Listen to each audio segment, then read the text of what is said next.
join the World Happiness Fest, the largest forum of happiness and well-being in the world.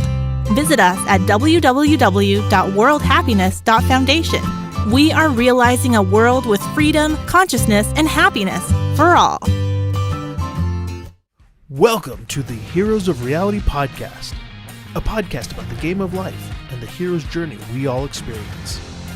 Let's jump in with our host, Dylan Watkins, as he introduces today's guest.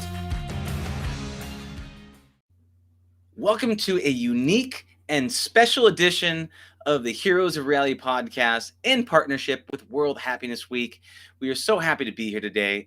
And on today's, I have a very special guest for today's episode focused around workplace happiness.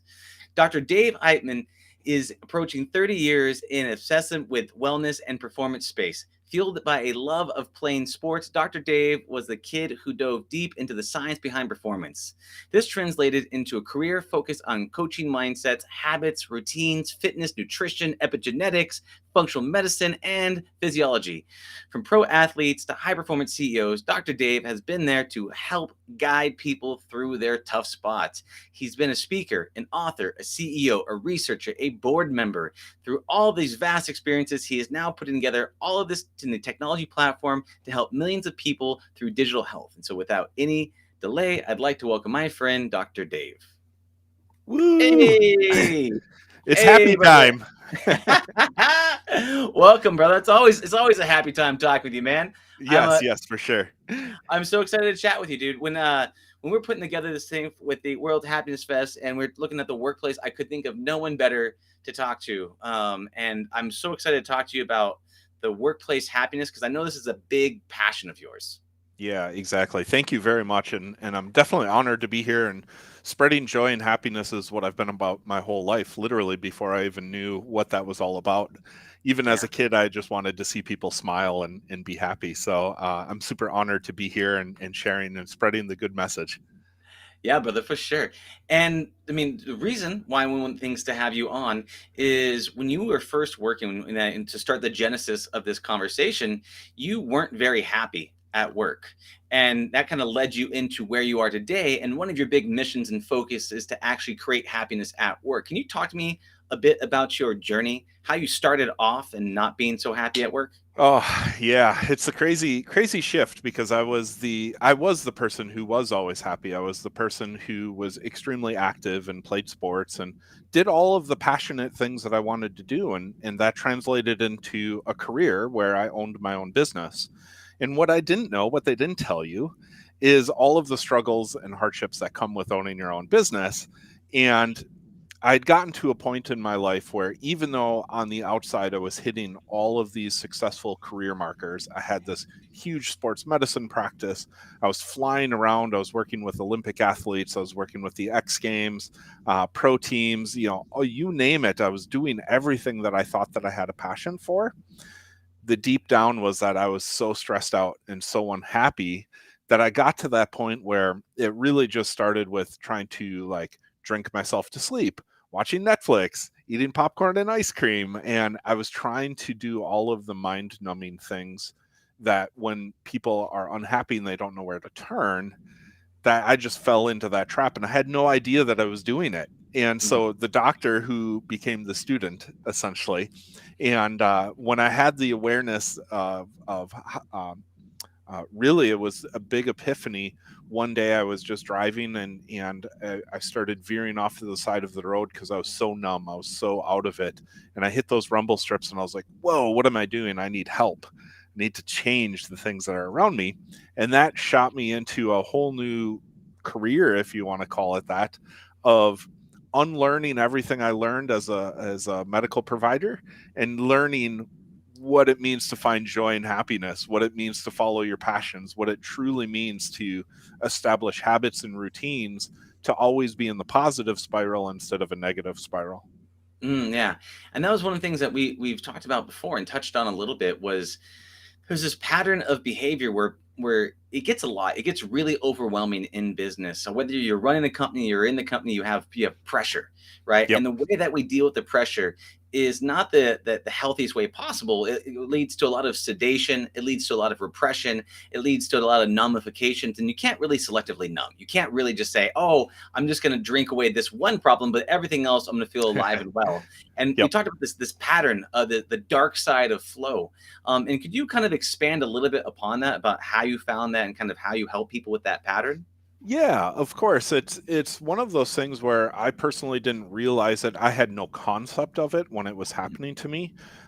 Even though I was coaching athletes, I was coaching executives and doing the whole sports medicine from nuts to bolts. I didn't really have the experience to know pattern recognition at that point. And so I fell trapped to it just like everyone else is, or has. And for me now, when I look back at it, there's some really interesting things that we can talk about of positive spirals versus negative spirals. What are these small, simple habits that people are doing or not doing that create these spirals into the opposite direction? And one of them is simply, if you're not feeling fulfilled at work, if you're not feeling heard, if you're not feeling listened to, what'll tend to start to happen is frustration will set in, anger will set in. So if you find yourself angry, that's typically a sign that something is not moving in the right direction in your life. If you go home and it's, you throw stuff around, right? You get home and you're like, whatever, right? It's one of those recognitions that, hey, there's a deeper thing going on here. It's not the thing that you were upset about. It's not someone being mean to you. It's not someone saying, oh, you didn't do this right.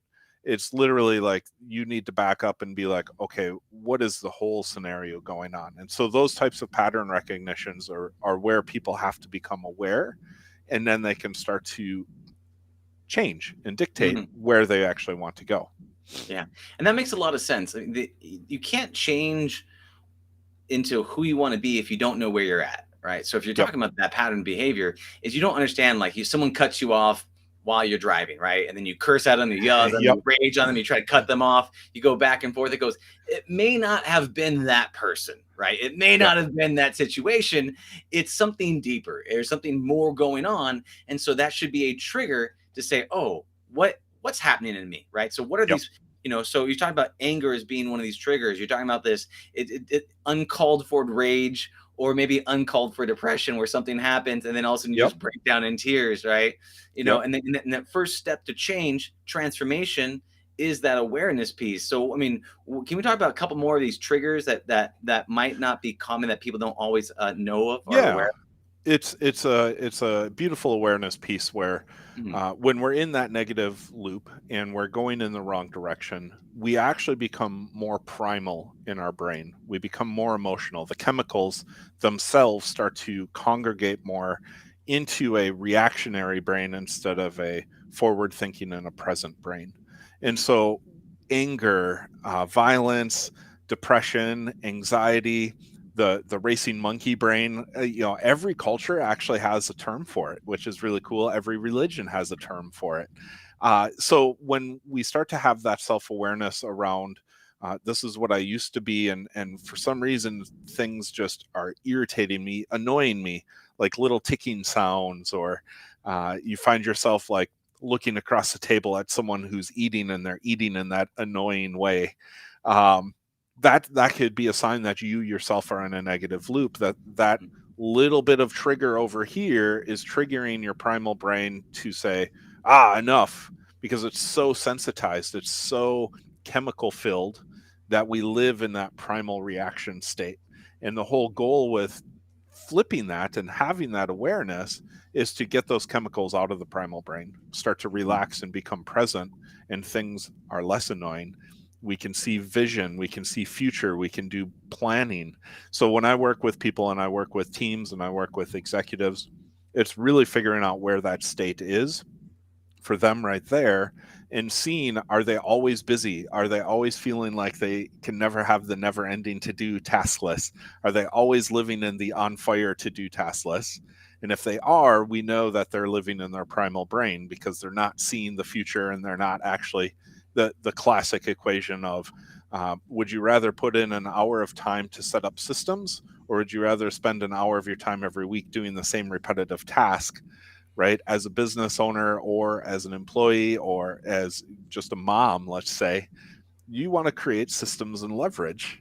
But if you're living in that primal brain, you'll never create that system and leverage. You'll just keep doing the same repetitive stuff. Mm. Yeah, so it sounds like it's a combination of not only recognizing that it's an issue, but then also having the tactics, but more so the mindset that allows you to create the space for the tactics. All Yep. right, so you're looking at this pattern. Okay, are they in this survival mindset? Are they in this monkey mindset, this ruminating mind? Are they constantly on fire? I think of it almost like a cup being filled up with emotions, right? Yeah. And then it just overflows, and so you're at right towards the top, and then just one little thing on the top, just and it all Yep. comes rolling out. And so what I'm thinking about is you kind of find ways to find healthy ways to put holes in that cup so you can kind of drain out those emotions, and you can kind of create more space to where if you're completely calm, and I mean we've been there, right? Where you're calm and you're peaceful and you're enjoying things, and then someone's like rude to you and you're like, it doesn't come at you like, you don't respond with anger, you respond with like, wow, Yeah. that was interesting. You're like, Yep. I can't believe that just happened to me. So you take it that not all the ways to drain the emotional cup is the same for each person. Is there Right. ways that you go about helping people figure out, how they can actually create that space? Yeah, this is it's funny that you asked that question, because that's literally the problem that we're solving with artificial intelligence in my company, because it's so important. It's everyone is so unique and everyone is so different, and they have a completely unique set of circumstances that pre-exist, where they're going, what motivates them, what their social preferences are, all of those sorts of things. And so it really comes down to figuring out where you're at as an individual and testing and measuring. So in our space, we can use objective data with like fitness trackers, accountability journaling, different things that way, to know, hey, when I look back at this month, did I do the things that I said I was going to do, and did they get accomplished the way that I wanted them to, and did the outcomes happen? Super simple. Not a lot of people do it though. But yeah, so it's really like we break it down into 6 main categories. There's sleep, fuel, movement, environment, nerves, and mindset. And of these 6 categories, you can think about them as they all have to work together to fill your bucket or empty your bucket, whichever you may be doing. So if you want to get better sleep, you can't just think about getting better sleep. You're going to have some mindset stuff. You're going to have to maybe heal some trauma or relax your nervous system and balance your nerves. You maybe have to change the environment that you're sleeping in and make sure that you're going into all dark rooms and put pieces of tape over your LED lights. You may have to move better. You may have to go for a 20-minute walk or a half an hour walk in the beginning of the day to make sure that your eyes are getting the sunlight, to make sure that you're getting your rhythm. So all of these things play a part together. And you could be missing any one of those things, and it could be one minor change that you do for yourself that changes the whole equation and really allows that bucket to be a healthy bucket. Yeah, that's awesome, and you're right, because it's gonna be different for each person, and then if you can identify that, understand that, and it's like diet and exercise, right? You Yep. understand that it's like, oh yeah, that's simple, but it doesn't mean it's always easy, Right. right? But simple and easy aren't the same thing, and then helping identify that. And I love when deep tech meets deep human, right? Yes. And so if you look at that, the artificial intelligence plus understanding your core needs serves up personalized recommendations. And so you do this for individuals, but you also do this for companies and organizations, right? And there's reasons and methodology for the bottom line. Can you talk a little bit about that? Yeah, there's a huge ROI in making humans human, right, and connecting with humans on a human level. And it may not be immediate. Some of it is immediate, some of it's not immediate. And so we can look at employee retention. For example, we all know that there's high turnover rates. There's the Great Recession going on there, or the Great Resignation, not the recession, resignation. Yeah, we're not lining up in food lines, thankfully. But this is a real tangible cost to businesses. It's a real tangible cost to all of the countries, all of the workforces. There is an actual cost to hire someone, spend the time to train them, and then if they constantly leave, if you have a high turnover rate, you're literally spending hundreds of thousands of dollars, depending on the size of your company, based off of if you can't connect with them and help them in a meaningful way. So this really translates through on every aspect of understanding the needs of a unique individual, understanding the unique needs of a team, understanding the unique needs of a manager, by helping them find themselves and their true purpose and their joy and their passion in what they're doing, amplifying it, supporting it, providing empathy for those teams, those people, individuals, whatever case may be, you're going to have an immediate ROI end up happening. And then in the long run, what you end up doing is building an actual culture. And everyone talks about culture, but no one really achieves culture because they still are out for themselves and everyone's watching out for them and not the team. Or even if they're trying to watch out for the team, they just don't know how to get everyone on board with it. But really it comes down to, and this is why our company is called Authentic, is if you as yourself become authentic, there's two I's in our name. Oops, other side of the shirt. Two I's in our name, because once you become authentic, then that passion spreads to another person. And you can actually build community, you can build teams, and you can build culture one person at a time. A lot of times in companies, it's the CEOs that need it the most. And the last one that wants to change too. Yeah. If only everybody else would change. What's interesting about there's a couple of pieces, and I want to unpack some things. I have some things we want to dive into on this one. So one being, for people that don't know, can you please explain the Great Resignation, what that is and why that's happening? Yeah, of course. This is a huge fun topic to talk about right now. Is there's never one straightforward answer. I'm a true believer that just like I created the systems around health, there's all these factors that go into something that makes a dynamic experience in the human the world that we experience. For me, the Great Resignation is this aspect of we're finally understanding that technology can solve a lot of our intermediary things that people are mindlessly doing in companies right now. And so we're fractioning out and creating a gig economy and a remote workforce all at the same time.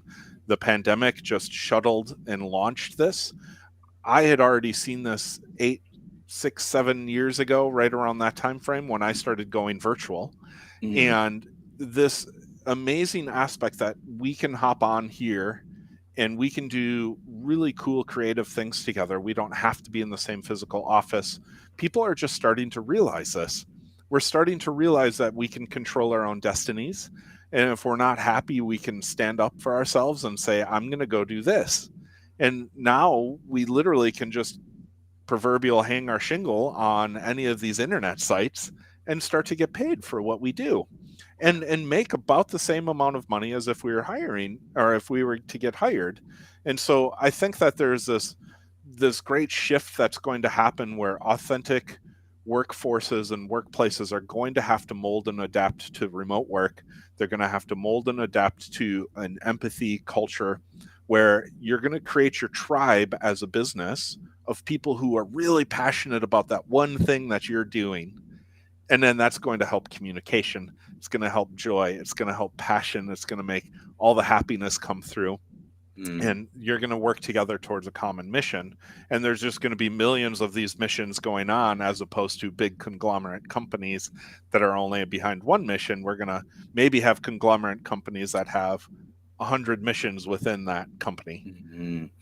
Yeah, and it sounds like back in the day we had companies and manufacturing that just started to happen, and cities were booming, and so you go into the corporations because that's where you could get paid more money. You can make money. But then when we realized there's like the 80s era, Gordon Gekko, greed is good kind of thing, and then we kind of moved in the thing where we saw our parents that weren't very happy, right? We see this and we've seen that we're this, so we're trying to find one, we're trying for more purpose. Two, we're trying to find more autonomy. Right? We want to feel more in control, and we want to find alignments with people. We don't necessarily want the bosses to come down and yell at us and say, this is what we need to do, do this, do that, whatever. Because why do I need to do that when I can just connect with people directly? And it's almost like cutting out the middleman, and the company is the middleman, where you can have more of an authentic connection with the end customer, with your other team members, with the people around you, and you're kind of banding together, which is cool. It's kind of this new type of kind of flat, more decentralized workforce connection thing. I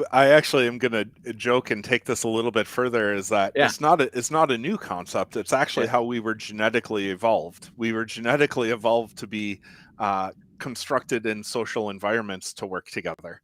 That's how we survived as a species. And it wasn't until the past 100 years that suddenly this corporate structure formed and the workplace became what we think of as the workplace. So I actually think that, you know, we were meant to co-create together. When there used to be the tribal chiefs, the leaders, you know, whatever that civilization considered their thing, there was much more cohesiveness in working together, except for a few throughout history. And so I think we're just getting back to that. We're getting back to the evolution of technology is replacing a lot of the things that we had to have a workforce for. And it's allowing the humans to be more human and connected at a social experience. And this is why I'm not afraid of AI. Well, we'll dive in that in a second. But what I like about that is sorry, I didn't mean to tear that open. No, you look at that tribal coalitions. It's interesting what you're talking about. That you're talking about. Okay, instead of us going into a company, then the company is the face of it. You actually are now you're kind of making more transparency with the company. Say the company is not a company, right? With a company brand, because one of the things that we notice is we have this disconnect where there's this lack of responsibility that happens where you kind of the company forms, and then somehow the group of people, you lose the soul, right? You lose the soul because a company forms, and then it's not the will of the employees. It's the company needs to drive profits. The company needs to do this, right? And then you lose the actual essence, the humanity of the people that make up the companies. And so you're talking about this flatter, more transparent tribal coalition where people come together, and it's not like a bunch of people working at Amazon, right? It's all these little micro communities, micro cultures, coalitions, all saying, oh, we all believe in this one thing. Let's all work together to try to solve it, and then push in that direction, which is pretty cool. Disruption has always come from community. Disruption, the best companies ever in the history of what we do has come from a group of people who were super passionate about something and creating a change. And then when they grew, they had to change. And this is a typical conundrum of why people get stuck at 300,000, a million, 10 million. There's these different levels, but at the true essence of disruption in the business sense, it's people coming together with the same purpose, driving that together. And now in today's society, we have the technology where they can grow much bigger and keep that team really small and passionate, right? We can create this massive leverage and have a scale of millions of followers, and it might be 3 people working on the business. Yeah. 3 dudes and a ham sandwich all working together. Yep. Yeah, for sure. And you're right. And that's what you're talking about, because you can have more impact, because technology is just a magnification of person's intent and will. So if you can have one influencer who's got millions of people, and they have a small team of people working together to actually build a thing, you can have so much more impact, and you don't need to you kind of get lost when there's so many people all waiting in on a thing. But one thing I want to dive into on this one, before we touch the whole AI bucket, but going back to the whole CEOs that don't want to change. Can you talk to me a little bit about what you see in terms of dysfunctional organizations from the CEO's perspective, and kind of what needs to happen to kind of help them expand who they are? Yeah, this is it's an interesting topic in that a lot of people have written about it. There's a lot of great books about it. It's a well-known concept, but yet when it comes to reality, no one implements and no one thinks about it, and we all get stuck in our own way. So as we grow our companies, we don't hire the coaches that actually have the sight and vision to notice that we're sticking at 1 million to get to that next level, because it's a CEO thing, not a business strategy thing.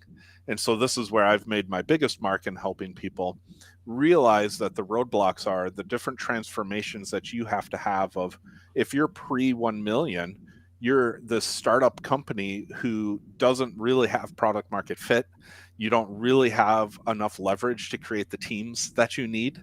And so you're running around like a mad person. You're the doer, you're the manager, you're the operator, and you're the visionary all at the same time.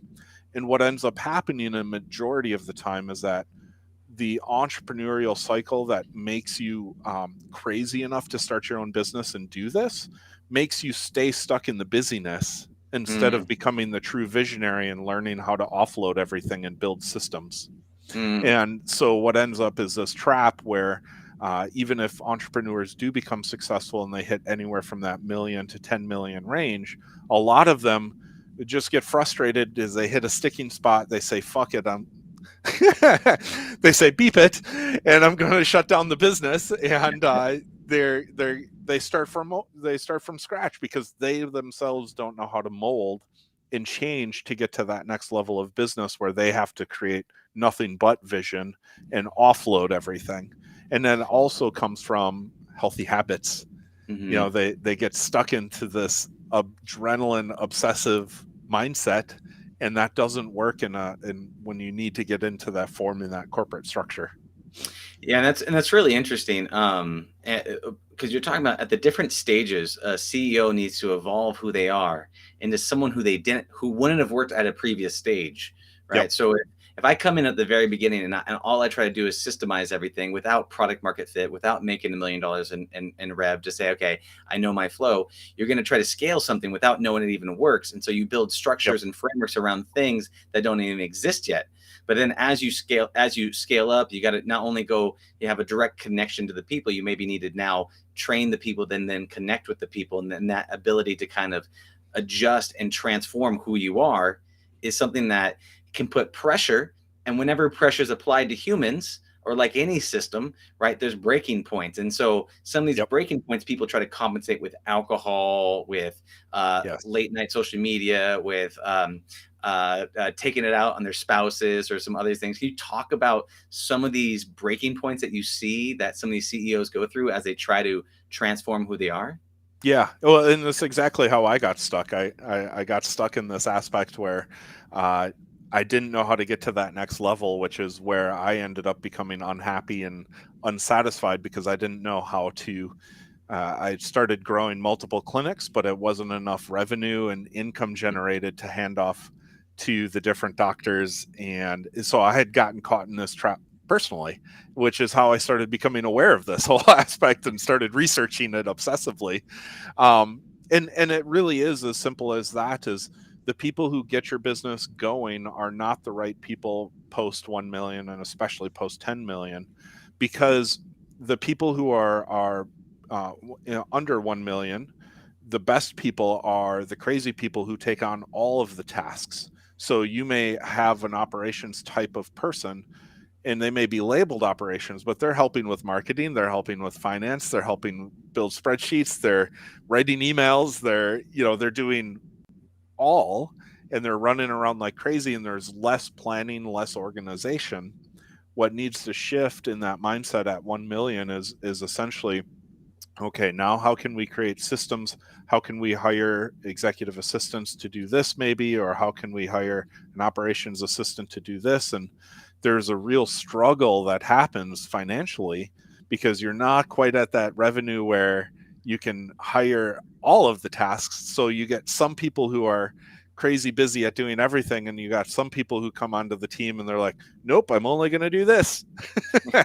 And you get that balance, and the CEO and the leadership team needs to recognize who those people are individually and meet their needs. This is where the empathy part comes in, understanding someone who thrives in structure and understanding someone who thrives in chaos.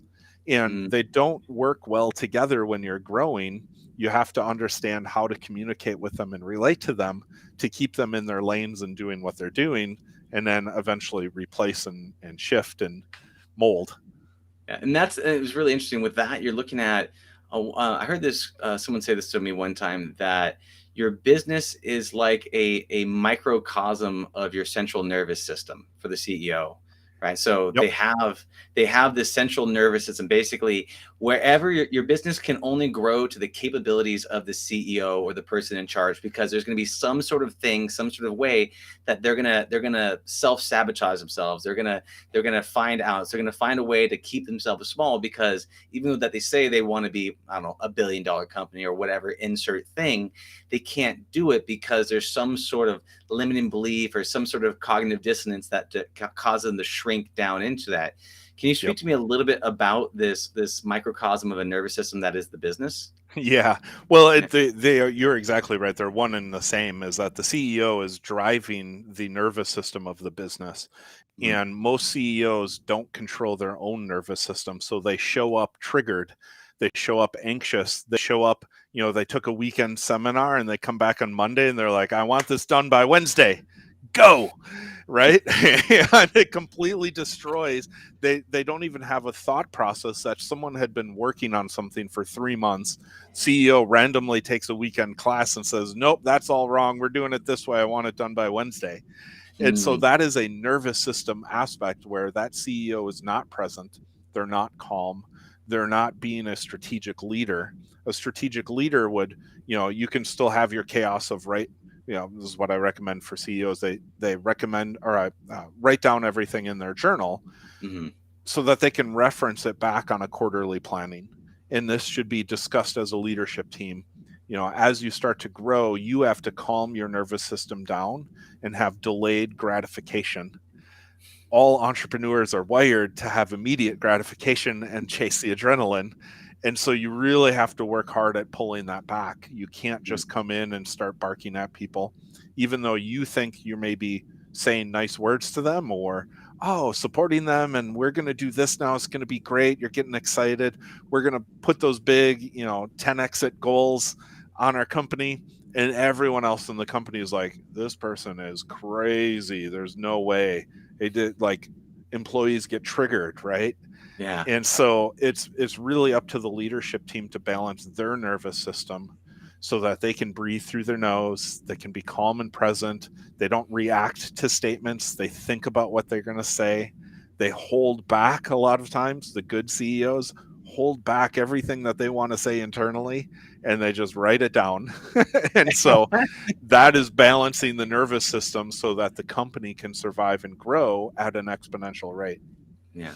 And one of the things with that is CEOs want to get a lot done, and they say, there's a thing that happens where they try to throttle through things, which you're talking about. I want this done now. You don't get it done now. And then what they do is it's the same thing the way that they treat their bodies. And I'm not speaking for all CEOs, but let's just talk about the ones where you're trying to overcompensate with something. So you're taking, instead of getting a good night's rest or whatever, you're just slamming Red Bulls, or you're running hard. And the same thing that you're doing to your body is the same thing that you're doing to the people that you work with, right? And so when people come in, you run them to the ground, they burn out, they drop off, then you got to hire someone new and you got to start that all over again. And so they're in a constant cycle where they're burning the not only themselves down, but they're also burning the people down around them because they're trying to force them through a process versus what you're talking about, that ability to delay one's gratification, the ability to slow down, the ability to take time to inspire people to pick up versus pushing people. And that's one of the things that I've noticed that I've made a mistake with,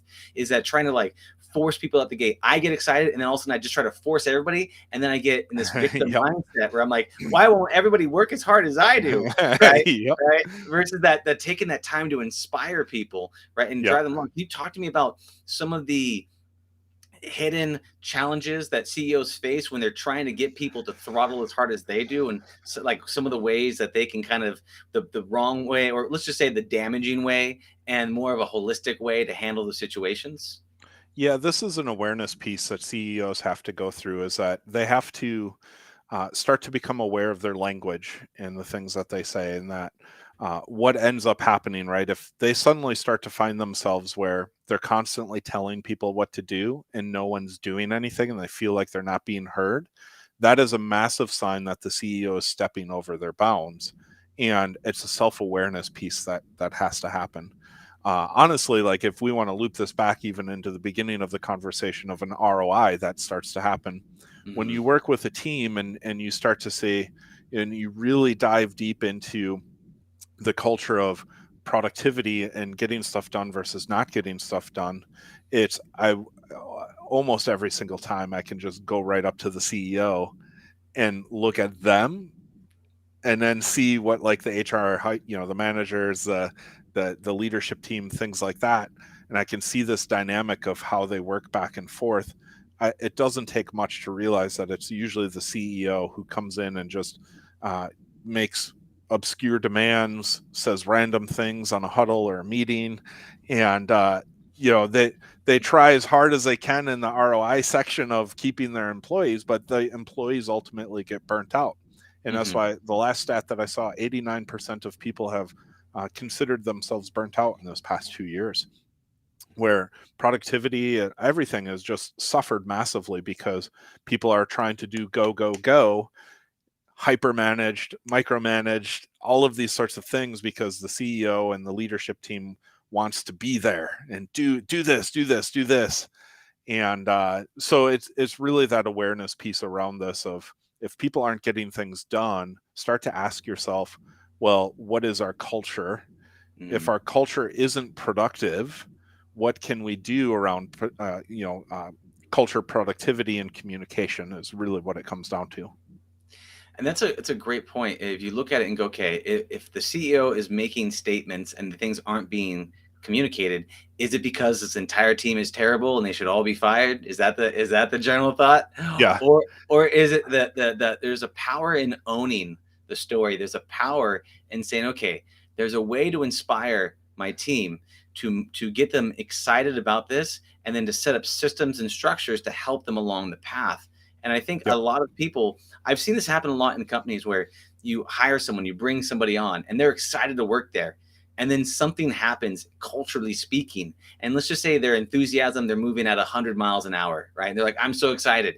But then the employee puts in a bunch of work, and the boss makes a backhanded comment about how it wasn't done right. They go from 100 miles to like 90 miles, right? And then someone else Yep. happens where all the other team members show up late to a meeting, and then you always show up on time. And then also you go, oh, well, then I should show up late to the meeting. And it goes from 80 to 70, Yes. right? And it Yep. starts going down and down and down to where that, because the signposts, the rules on the here's our values, look at our values on the wall, are not nearly as powerful as the social standards that are unspoken but demonstrated on a daily basis, right? So, Right. Yep. so changing those patterns of behavior, culturally speaking, right? When you're in that position, have you ever been able to do like a hard reset with the team? Have you ever been able to say, okay, I see where the culture's at, I see where everybody's at. Okay, we're going to try to do things differently. How have you been able to do that in any way, shape, or form?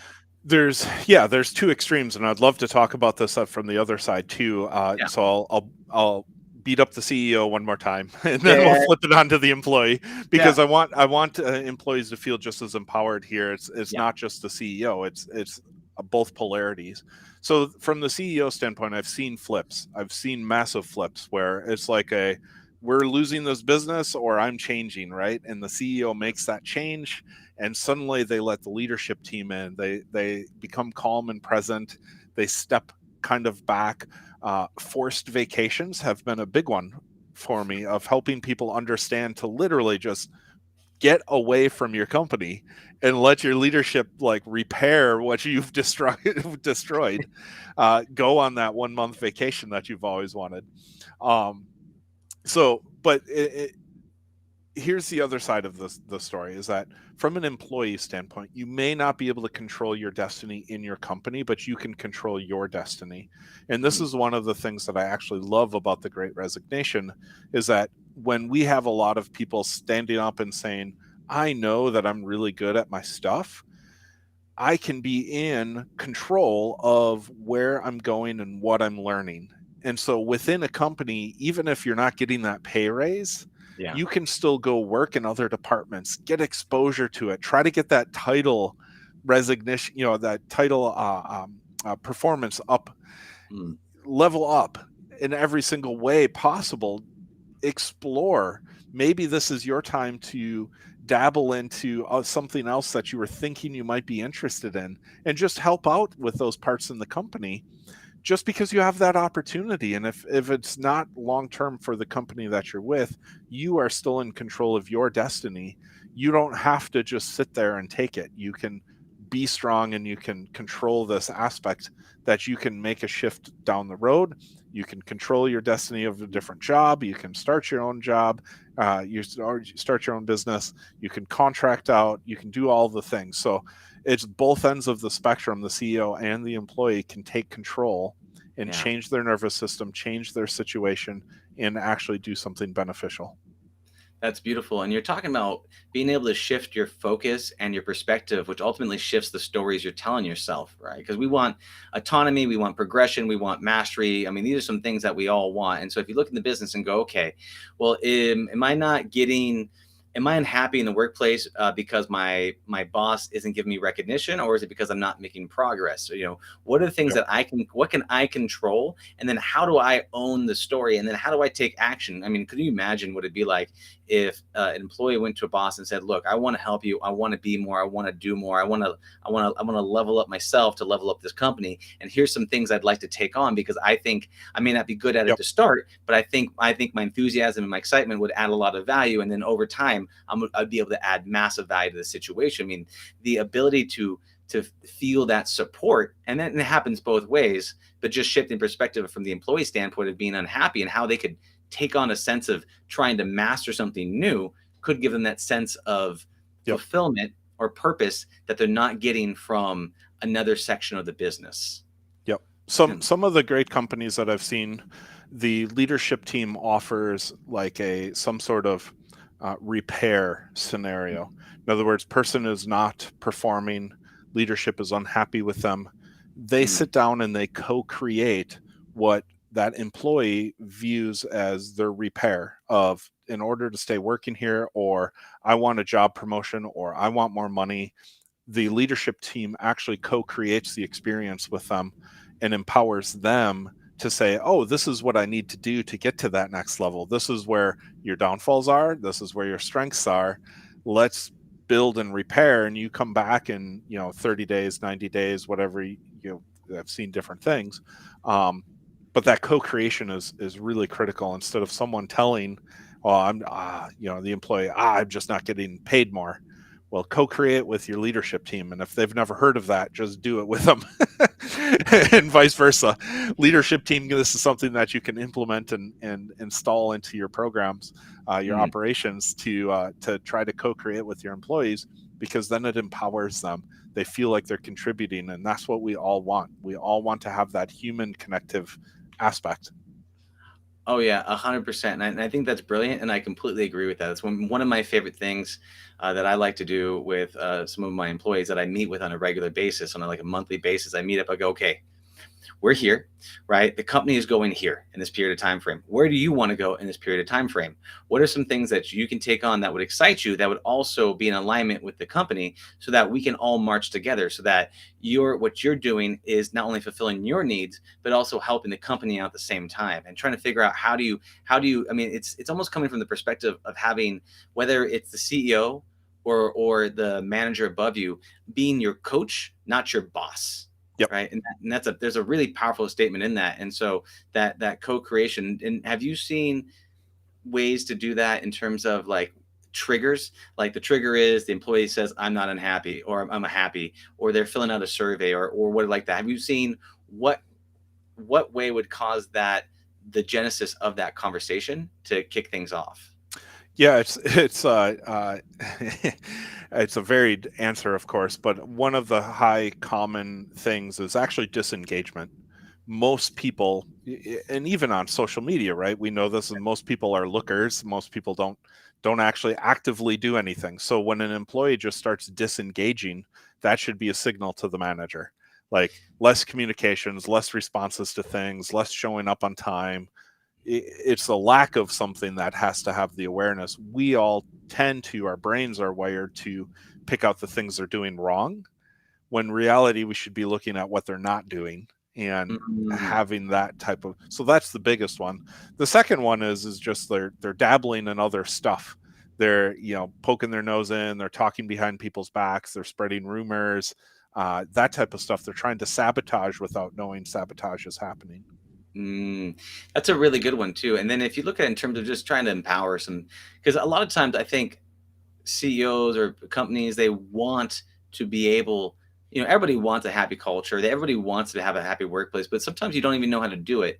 And there's all these people that are upset or whatever's going on, and you can smell it, but you don't know what the solution is, right? And so I love that. Look at that pattern. So if we walk through that a little bit, right? Let's just say you run a company, you're a CEO, or you're part of it, you're management, and you're getting that sense. Okay, these people are disengaged. You're like, all right, guys, we're gonna go to the moon, right? And everyone just goes, oh, all right. Yeah, cool. Well, that's exactly it. You literally said it. I've had that experience where I've been on calls and the CEO goes and tries to pump up the team, and the team's just kind of like the the golf clap, right?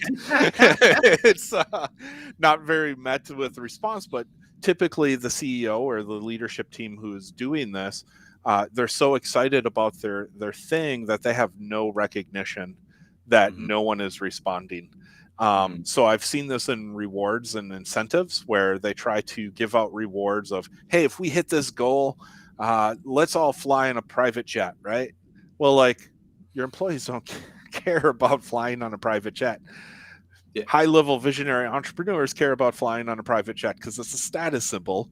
Employees could care, they want to like more time with their family. They want some video games and things of that nature. So really like understanding that culture of, let's just say you have even a rewards program, Yeah. where you get points towards something and then you can win products. If there's not even that much engagement in that, that's a great easy starting point of a recognition from a leadership standpoint. Like, Mhm. hey, we are not connected to our people. You need to crowdsource that. You need to like, hey, team, what is it that you actually want here? We want to not only drive our mission, we care about our revenue, we care about being able to provide salaries for you guys, because if we go out of business, we have to fire you all. But more importantly, what is it that's driving you? What's passionate about your things? What would you feel like as a reward system? And most people forget to ask the other crowd. It's Yeah. as simple as that. Well, and see, that's a great pattern. So if you looked at the behavior, if there was some CEO listening to this or something where it's okay, they can see the people being disengaged.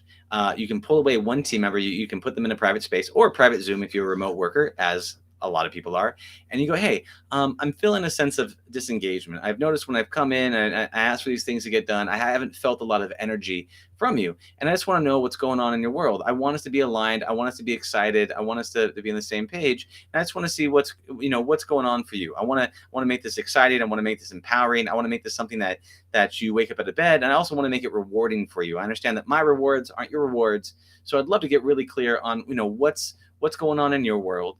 Right. And then how can we get aligned so that we're both excited to work together, so that when we achieve our goals and we're on the mission, we can feel good. Would it be something like that? Or how would you do it else?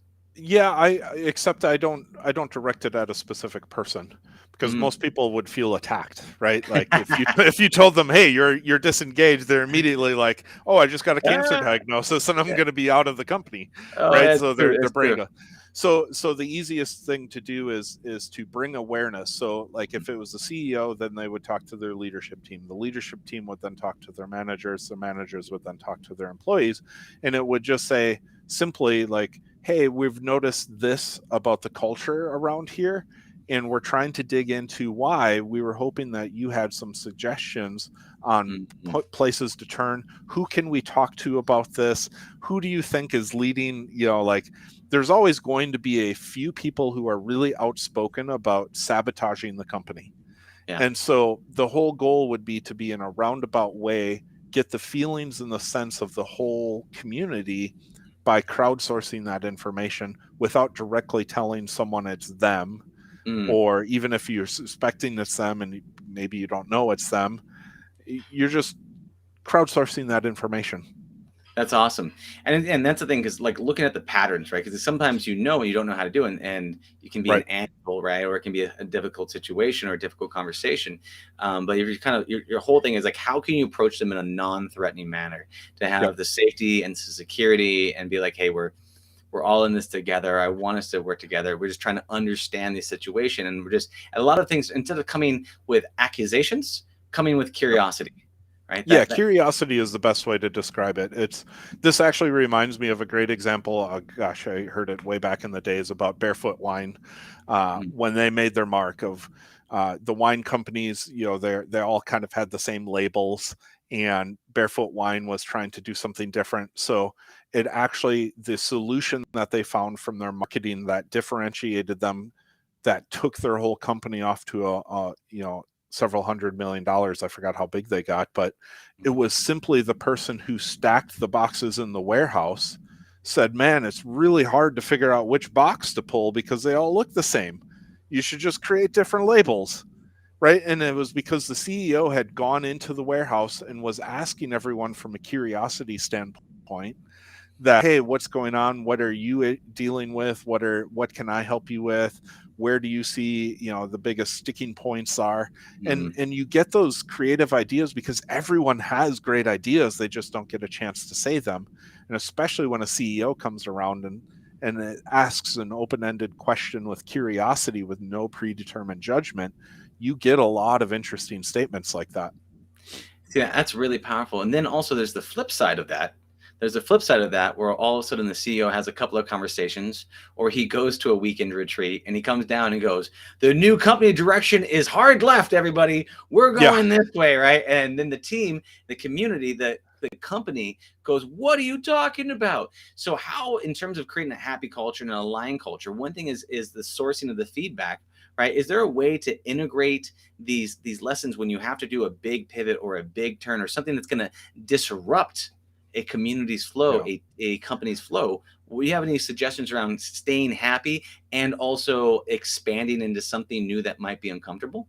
Yeah, this is so crazy that it's so blaring obvious. But I think the last stat I saw is only like 12% of companies do strategic planning.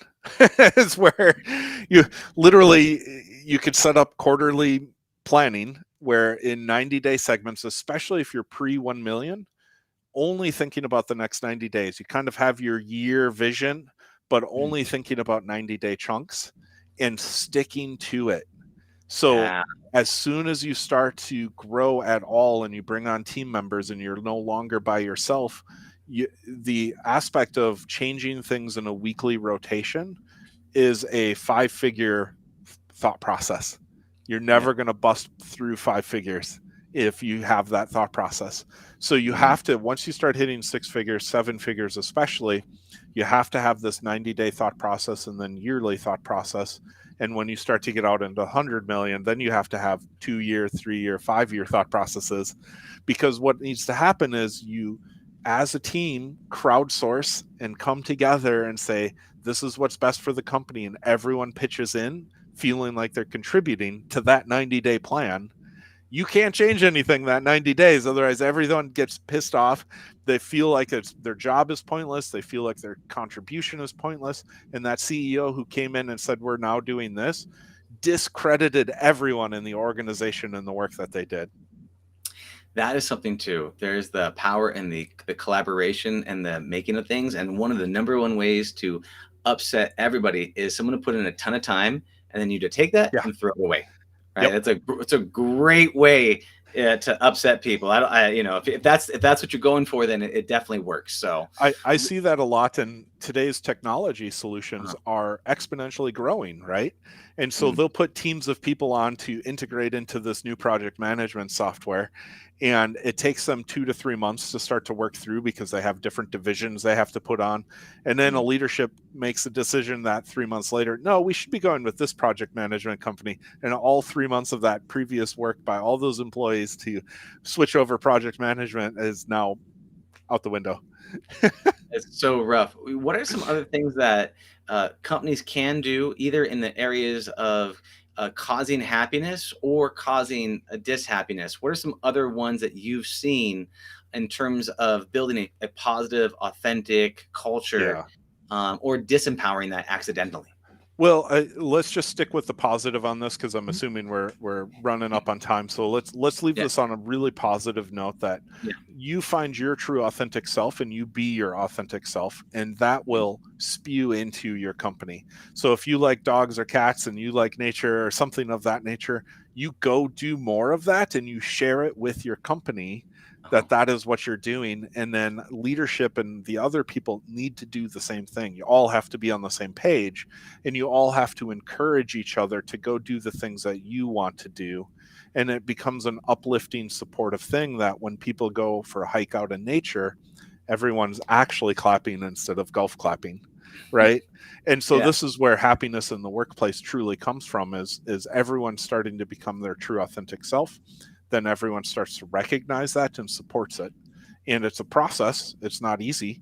But what ends up happening is you actually start sharing more of the positive news instead of talking about all the bad stuff in the company. Because it's really easy to talk about the bad stuff in the company. So flip the conversation, post good stuff, get your Slack channel set up that the water cooler channel is all about positivity, right? Yeah. Yeah, one of my favorite activities that we do is in our daily stand-ups that we have with the team and things that we go into. We go through at the very end and we do gratefuls. Everyone goes around and says, Mhm. "I'm grateful for this," right? And that's and sometimes it's just random. I'm grateful for water. I'm grateful for that I have my health. But I've noticed when people tend to chuck gratitude to other people around and Yeah. actually mean it, you can feel this your heart being pried open, right? Where you step Yep. into the situation and because there's like this vulnerability of like showing appreciation. And I don't know what that's about. That when you start to get vulnerable, it feels very scary to like legitimately show appreciation. Have you ever experienced that at all? Well, it's proven through science that it Mhm. is the reward of random recognition is the highest thing that our brain seeks. So this is why it's actually the same mechanism on why we gamble. It's Oh, literally the act of random rewards, the random shout outs like, "Hey, Dylan, you did great today."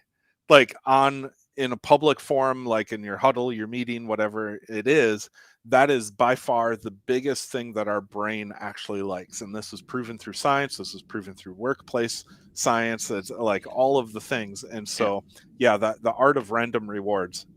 I love that. What it makes me think about is the like if you play like little games, right? Everyone's got mini games that they play in their own heads and things like that. I imagine the game of because I like to sometimes catch my team members like with the that look like they just took a bite of the sandwich and they just got caught with a compliment though. They're like, Yeah. huh? You're talking about me? I Yep. did this thing right, and then but you catch them like gotcha, right? And they're like, oh yeah, like you just praise them. That's a really cool concept, and it's a little micro game that you could do to make a lot of to just spread that joy, to spread that happiness, which is really cool. I love that concept of the random shout outs, that random prize seeking, Yep. because it's that gift. Is there anything else that comes to mind for you in terms of creating a good happiness and culture? I would say that that is literally the most simple approach is Yeah. you want to create that the act of surprise, the act of recognition, the act of support and empowerment. And if you can of course micro get into a whole bunch of different stuff, but for the sake of this type of podcast, I think that that is the beauty of where people really need to just start thinking about, have curiosity towards it, start exploring it. There's lots of resources out there that you Mhm. can start to explore. There's even technology companies that help with random rewards and points that you can earn as employees that go into a marketplace and all sorts of fun stuff. That's awesome. Yeah, and one of the things that I've liked to do and I've noticed been super helpful is if I can get on a cadence with meeting with key members, right, and having space not only to talk about the mission, vision, where we're going in alignment with them, but also create space for any type of difficult conversations as well, right? To create Hmm. that space for hey, is there anything that I've done that upsets you or anything that you've upset me, and let's just have a quiet space to kind of get these things off our chest because I've noticed that there's a pattern where people kind of it kind of annoys them a little bit, then they put it off, and they kind of builds up from like, kind of to the resistance, the resentment, to completely shutting down and then disconnecting along that path. And so, Yeah. one thing that comes in my mind as well is creating that space for hey, in a cadence that's somewhat regular, like hey, this is an opportunity to say, is there anything top of mind that we can get into? Because I've noticed that when you can actually talk about those difficult things and you have that collision, if you can do it in a healthy and cathartic way, there's a resolution that comes from that afterwards. You actually feel closer afterwards. I don't know if you ever experienced that. Yeah, so it's part of my culture that I do in my business is I ask where were you uncomfortable, what went wrong.